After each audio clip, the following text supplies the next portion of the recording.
On ne sait pas ce qu'il devient en fait. La chanson n'est jamais sortie. Voilà. Alors, on est étonné d'ailleurs que ça n'ait pas fonctionné. Alors, les sourcils levés s'associent à une personne soucieuse. Les sourcils en travers. Avoir les sourcils en travers, hein, c'est une expression commune généralement. Hein? C'est comment en travers? Fais-le. Les sourcils en travers, c'est quand vous avez un sourcil qui est vraiment au travers de l'autre. C'est un handicap, ça n'a rien à voir. Alors, les sourcils en travers, c'est une expression en fait, hein, c'est une partie du visage qui paraît agressif et l'autre qui paraît effrayé. En fait, chez les hommes et les femmes, traduit généralement quelqu'un de sceptique. Quelqu'un qui est sceptique. Là, généralement, je dis à Malek, attends, Malek, je suis capable de te toucher en restant où je suis. Et là, Malek, il est sceptique, il fait, arrête. Oh, je suis comme sceptique. Oui, exactement. Acteur studio. Hein. Acteur studio de Bobigny. Hein. De Bobigny, faut préciser. Non, du Mali. Oui, les personnes qui sont sceptiques, généralement, quand vous leur dites que vous pouvez faire quelque chose et c'est au-delà de ce qu'elles peuvent penser, vous dites, c'est bizarre, il peut vraiment faire ça. Voilà. Donc là, c'est quelqu'un de sceptique. Hein. C'est quelqu'un qui dit, ah, je te crois sur parole, alors qu'on a un visage de quelqu'un qui est plutôt sceptique. Refais-le. Ah non, là t'es une fausse sceptique. Ouais. Ah, c'est drôle. Ça, c'est très drôle, on peut enchaîner. Alors, on y va. Quand vous avez les sourcils qui démangent, si votre interlocuteur se gratte le sourcil au bout du doigt comme ça, voilà, il vous en dites a marre. Hein, il se gratte un petit peu les sourcils. Qu'est-ce que ça veut dire à votre avis? C'est un manque d'hygiène, à mon avis. Non, ça n'a rien à voir. Il est capricieux. Oui, c'est ça, il est versatile et capricieux. Ah non, moi je dis il a regardé, on pouvait pas savoir la réponse. Mais il est capricieux. Non. Oui, capricieux, Non, oui, ouais, non, parce qu'il va peut-être changer d'avis. Malek lui propose une affaire juteuse et le mec il commence à froncer les sourcils. Ouais, t'es sûr que ça va nous rapporter 100 000, Malek? Là, ça veut dire que le mec il commence à douter, là, il est quand même sceptique. Alors, votre interlocuteur, en fait, quand il vient de changer d'avis. Le regard fuyant. Hein, vous savez, les gens qui fuient le regard. Par exemple, quand je dis à Magali, tu fais quoi ce soir? Je voudrais bien t'inviter à dîner. Là, dans ce cas précis, c'est qu'elle ne veut pas du tout. Hein. Le regard fuyant, ça peut être le mensonge ou la gêne, la timidité. Timide, ouais. Ça veut dire en fin de compte que voilà, c'est une attitude de réflexe qui veut dire que vous êtes en train de zapper votre interlocuteur. Tout doucement, vous êtes en train de le zapper, vous ne savez pas comment lui dire, bon, vas-y, laisse tomber. Là, tu deviens lourd. Là, tu es un gros lourd. Hein, voilà, en gros, c'est ça, le regard fuyant. Hein, c'est une sorte de réflexe comme ça. Allez, le regard transfert s'explique par le fait de regarder un objet que l'on manipule tout en parlant à son interlocuteur sans le regarder. Cela signifie que l'on apprécie guère la personne avec qui on parle. C'est-à-dire que Malek, il est en train de me parler et d'un truc très sérieux, etc. Ouais, d'accord. Donc, tu penses qu'on devrait arriver beaucoup plus tôt. Donc, ouais. cela veut dire que tu ne fais pas attention. Oui, non, mais surtout, tu es indifférent, en fait. Ouais. Voilà. En gros, c'est ça. Voilà. On n'apprécie pas la personne. C'est une manière de nous effacer de son champ de vision. Hein, voilà. La personne nous efface de son champ de vision. C'est un mécanisme typique de protection. Hein, voilà. C'est ça qu'on veut regarder quelqu'un. Vous avez le regard fuyant. Le regard réducteur. Alors, qu'est-ce que c'est le regard réducteur? Allez, tour de table. Hein, on y Je va. sais, quand Je on sais fait pas, comme ça, vas-y, dis-nous. on plisse les yeux. Alors, ça s'adresse lorsque quelqu'un vous adresse la parole en fixant son regard sur une partie de votre cœur, votre corps, autre que votre visage. Par exemple, là, je parle avec Magali et on peut dire que... Tu peux me regarder dans les yeux. Oui, c'est aussi tes yeux, là. Hein. Ça se passe quand il y a la drague, je vois. Non, pas forcément. Pas forcément. Oui, aussi, mais c'est réducteur parce qu'on réduit à la personne à une partie son anatomie. Voilà. Par exemple, là... Par exemple, toi, tu parles à Magali et tu regardes son balcon, ça veut dire qu'il n'y a que son balcon, quoi. Voilà, je la réduis. Non, mais là, je regardais les bretelles, hein, c'est différent. Oui, tu regardais. J'en doute pas. Je regardais ses épaules. Là, ça veut dire que je la réduis à ses épaules que je fixe depuis le début de l'émission. Et c'est un petit peu réducteur. Voilà. Donc, les mecs qui parlent avec une fille et qui n'arrêtent pas de fixer une partie de son corps, c'est à la limite dire, voilà, tu m'intéresses que par cette partie de ton corps. Pour le reste, tu parles, bon, ça rentre dans une oreille, ça passe par Ça, l'autre. c'est plus une attitude masculine. Hein. Je pense pas que les femmes aient ce regard-là. Parce que du fait, nous, les hommes, nous avons très peu de seins, hein, déjà. Donc, j'aurais du mal à nous regarder. Non, mais les filles, vous regardez un mec torse nu avec de belles tablettes de chocolat, je peux vous dire, vous vous égarez de temps en temps. Non. Arrête, ça reste quand même le fantasme de la fille. Le regard fuyant, elle ment. Ouais, le regard fuyant. Donc, tout ça pour vous dire qu'une fois qu'on étudie un petit peu les regards, écoutez, on sait à peu près ce que vous dites, ce que vous êtes en train de faire. Quelqu'un qui vous parle et qui vous regarde pas dans les yeux, qui a le regard fuyant, ça veut dire que vous l'intéressez pas, ce que vous dites, voilà, ça lui passe par En tout cas, moi, ce que j'ai envie de dire, c'est que c'est une très bonne chronique. Ce qui est intéressant, c'est que Magali sourit avec grâce. Eh ben, Non, elle dis est toute donc. seule. Hein. Elle sourit toute seule, elle n'est pas avec Grâce. Hein. C'est une autre chroniqueuse. Vous avez des problèmes de vue, monsieur. Hein. Merci, Rio. D'ailleurs, juste pour terminer, je voulais dire que ces attitudes sur la façon de regarder, est-ce que vous êtes en train de mentir, etc. C'est aussi ce que fait un petit peu le mentalisme dans ces attitudes. Par exemple, si vous prenez le doigt de quelqu'un, vous rentrez dans une pièce. Non, va pas au bout. Je la connais cette histoire, c'est dégueulasse.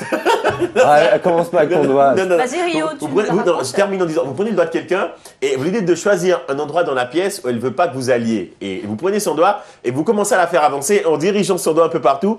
À partir du moment où vous mettez son doigt sur le bon endroit, vous allez voir, elle va avoir tendance à vous diriger ailleurs. Et il y a des attitudes comme ça. Et derrière, il y a une série, donc il y a le mentaliste pour tout ce qui est Il y a gestuel. Light to Me. Et Light to Me, voilà, où on détecte si la personne non ou si elle non pas. Moi, je m'entraîne avec cette série. Magali, toi et moi, est-ce que ça peut le faire? Bonjour à Zico. Bonjour à Zico, qui suis l'antimateur. Merci Rio pour cette chronique sur le langage du corps.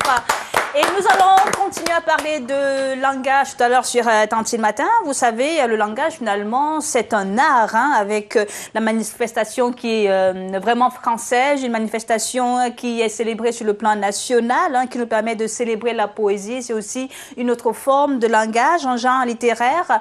Nous en parlons parce que c'est la fin aujourd'hui du 13e printemps des poètes qui s'achève, donc sur le thème d'infini paysage. On reviendra tout à l'heure sur Tantine Matin, sur cette 13e édition qui s'achève ce 21 mars 2011, en espérant qu'on aura un poème, pourquoi pas des poètes qui sont sur Tantine Matin, Malek et Rio sur Tantine. Avec plaisir. On va rappeler l'adresse mail pour ceux qui veulent nous envoyer leur poème. Tantinematin@telesud.com, Tantine au pluriel, et sur Facebook, c'est Tantine_S matin. Alors, notre invité est venu nous présenter un DVD hein, qui est d'actualité, qui est Essou, justement.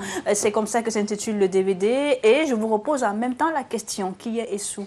Essou, c'est l'icône de la musique congolaise. Comme ici, l'icône de la musique française, c'est Johnny Hallyday. Oui, exact. Au Congo-Brazzaville, c'est Jean-Serge Essou.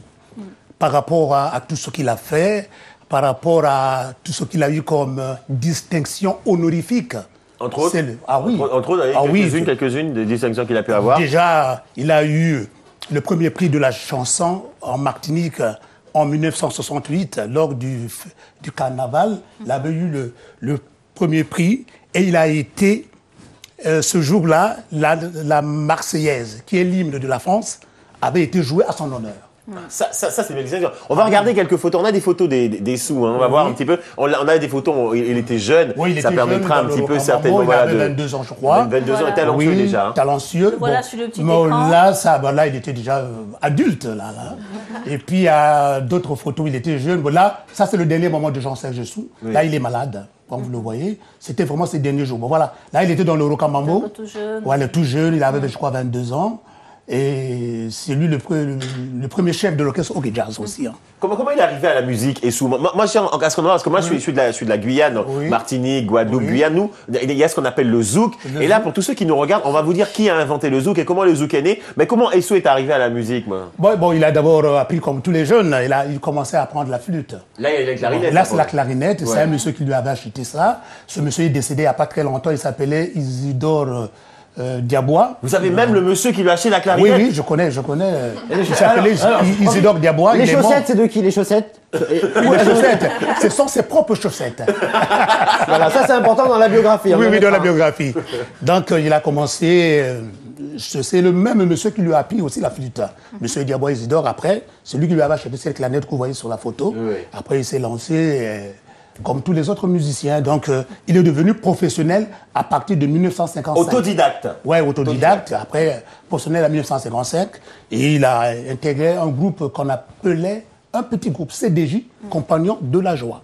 À quel moment tu as commencé à le suivre comme ça? Parce que je sais que vers la fin de sa vie, tu as eu également à l'interviewer. Oui, moi je l'ai côtoyé. Je l'ai connu grâce à un grand autre chanteur, Pamelo Munka. Que vous connaissez très bien. C'est lui qui m'avait mis en contact avec Essou. Mais je l'ai connu très jeune. Moi, quand j'étais très jeune, à l'âge de 10 ans, Parce qu'à l'époque, chez nous, quand dans les grands bars, lorsqu'on jouait, il y a des jeunes qui ne pouvaient pas rentrer voir les grands qui dansent. On faisait le mur pour voir les musiciens qui jouent et les danseurs. Et en ce moment-là, moi, j'avais 10 ans quand je l'ai connu. Mais j'ai commencé à le côtoyer dans les années 80. Alors, puisque nous, on n'a pas eu la chance de le voir sur scène, tu as eu la très bonne idée de nous apporter une vidéo, justement, des sous en spectacle. On va regarder, c'est vraiment un tout petit extrait sur Tantine Matin.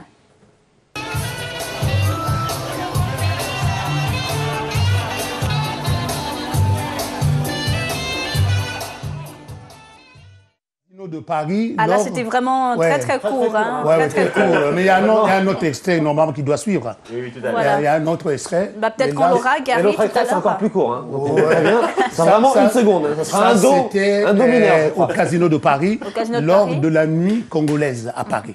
Voilà. Et c'était quand? C'était en 2006. D'accord. Voilà. Et qu'est-ce que les Congolais, justement, de Brazzaville et peut-être même de Kinshasa aussi, hein, Congolais, moi je vois tout le monde, qu'est-ce qu'ils pensent justement d'Essou? Est-ce qu'il a été remercié à sa juste valeur? Est-ce qu'il a été glorifié comme il fallait? Essou a été glorifié parce qu'il a été décoré 2 fois par 2 présidents différents. Le premier président qu'il a décoré, c'était M. Pascal Lissouba, en 1993. Et en 2009, le 3 août, il avait été décoré par M. Denis Sassou Nguesso, mais à titre exceptionnel. Alors, quand on parle d'Essou, on parle également donc, de ce documentaire. Hein, il faut dire qu'il va entrer finalement dans son histoire, un documentaire qui nous permettra de le connaître un peu mieux. Et j'ai vu effectivement qu'il y a d'autres artistes qui témoignent sur sa carrière, sur la personne, sur le musicien, comme Manu Dibango, Joseph Kabasele, qui a joué avec lui. Oui, voilà. Manu Dibango a joué avec Jean-Serge Jussou dans l'orchestre African Team. Bongana Maïga aussi. Oui, Bonkana Maïga s'est inspiré d'Essou. C'est ce qu'il a dit justement, j'ai été inspiré par Essou. Et Kofi Olomide qui dit Essou, c'est mon idole. Bon, parce que le papa d'Essou, le papa de Kofi Olomide, c'était l'ami de Jean-Serge Jussou. Donc Kofi dit à Essou papa. Ah voilà, il avait un talent incontesté qui lui a valu plusieurs distinctions. Alors, il paraît justement qu'en écoutant Essou, qu'il est précurseur de la rumba, de la biguine et du zouk, de ce mélange de ces 3 rythmes. Oui, mais ça, il faut le dire aujourd'hui parce que c'est un point un peu obscur. Beaucoup de gens doutent même. Essou, c'est lui l'inventeur du zouk.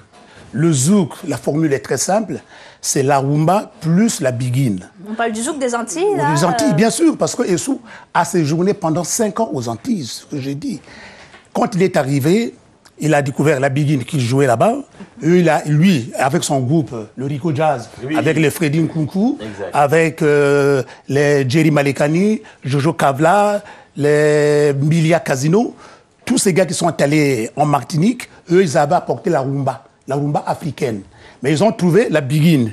Et tellement qu'il est talentueux, il a mélangé la rumba et la biguine et ça a donné du zouk. Ah, ça me fait un choc, moi. Je pensais que c'était Philippe Laville qui avait inventé non. C'est Essou Jean-Serge. De toute façon, il faut dire les choses telles qu'elles ont été. Bien sûr. Voilà. Il y a une question de Magali. Ça date de quand? Donc l'invention du zouk par... Bon, Essou est arrivé aux Antilles le 25 décembre 1966.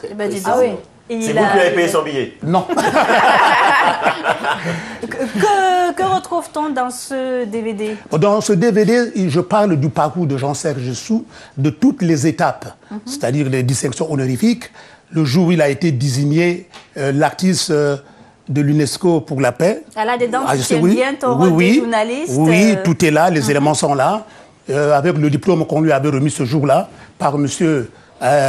le directeur de l'UNESCO, les éléments sont là, son passage, l'interview, il parle même de sa mort là. Parce que j'étais obligé de lui poser la question concernant la mort. Moi, j'avais compris qu'il n'allait plus vivre longtemps. On va d'ailleurs vous proposer tout à l'heure un extrait justement de cette interview que tu as menée avec Essou sur Tantine Matin, mesdames et messieurs. Puisqu'on parle de zouk, on aimerait bien proposer un ami de Tantine Matin, Jean-Luc Rosier, Rio, justement, un mot sur cet artiste. Jean-Luc Rosier, qui est un artiste majeur de la scène zouk, d'ailleurs, qui avec son complice Jackie Rapon nous avait sorti une chanson qui avait cartonné dans les années 90. Tu te rappelles, Magali? Doucement. Oui, c'est vrai, si, je me rappelle. Et ils ont déjà sur le marché un album Double Effet. Exactement, le fameux concept double effet. Et puis là, on le retrouve sur un album solo. Alors, ce qui est bien avec lui, c'est que Essou aurait certainement apprécié parce que Jean-Luc Rosier, il a gardé un petit peu les bases du zouk. C'est un peu le zouk à l'ancienne. Et là, vous allez voir avec la chanson Elisa, on retrouve tous ces ingrédients qui font le succès du zouk d'aujourd'hui. Alors Rio, par contre, on vient d'avoir un mail là des États-Unis. C'est pas quelle ville, Malek. Rio, arrête de chanter. Arrête de chanter. Ça fait partie des lois justement qui ont été lues tout à l'heure par Malek. Nous en reparlerons tout à l'heure. Voici Elisa de Jean-Luc Rosier.